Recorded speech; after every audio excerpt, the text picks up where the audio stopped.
अथ ईशावास्योपनिषत् शान्तिमन्त्रः।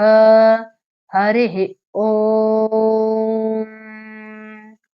पूर्णमदः पूर्णमिदं पूर्णात् पूर्णमुदच्यते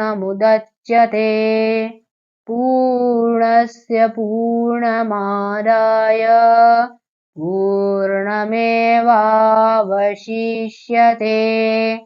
ॐ शान्ति शान्ति शान्तिः।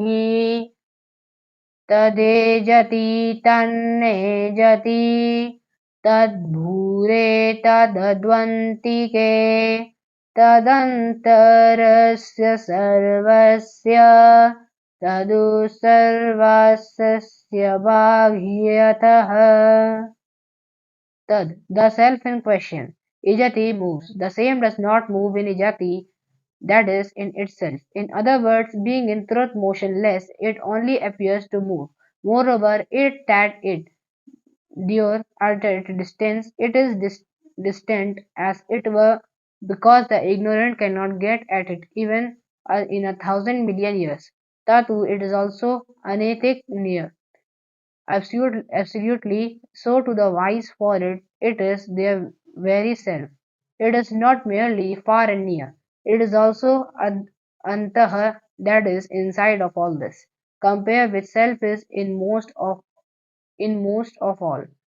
बृहन्दारण्यक उपनिषद 3rd अध्याय 4th part 1st श्लोक asya sarvasya, of this all, that is the universe consisting of name, form and action. It is outside all this, being pervasive, inside being supremely subtle like space. We should also remember that it is without interstices from the teaching contained in passages like Holy Solid Sentency, etc. Brihadaranyaka Upanishad 4th अध्याय 5th part 13 श्लोक। तद स्वयं प्रश्न में है, इजति चलती है, यही गति नहीं करता, न इजाति, अर्थात अपने आप में। दूसरे शब्दों में, वास्तव में गतिहीन होने के कारण यह केवल चलता हुआ प्रतीत होता है। इसके अलावा यह तद इट दूरी पर, या मानो दूर की कौड़ी है, क्योंकि अज्ञानी 1,000 करोड़ वर्षों में भी इसे प्राप्त नहीं कर सकता। अर्थात यह भी है एंटी के निकट। बिल्कुल ऐसा है बुद्धिमानों के लिए यह उनका आत्मस्वरूप है। यह केवल दूर और निकट नहीं है, यह भी अंतः अर्थात इन सबके अंदर है। तुलना करें कौन सा आत्मा सबसे अधिक अंतरतम है। बृहदारण्यक उपनिषद 3रा अध्याय 4था पाठ 1ला श्लोक। अस्य सर्वस्य, इस सबका अर्थात नाम रूप और कर्म से युक्त ब्रह्मांड। यह व्यापक होने के कारण इन सब के बाहर है, अंदर अंतरिक्ष की तरह अत्यंत सूक्ष्म।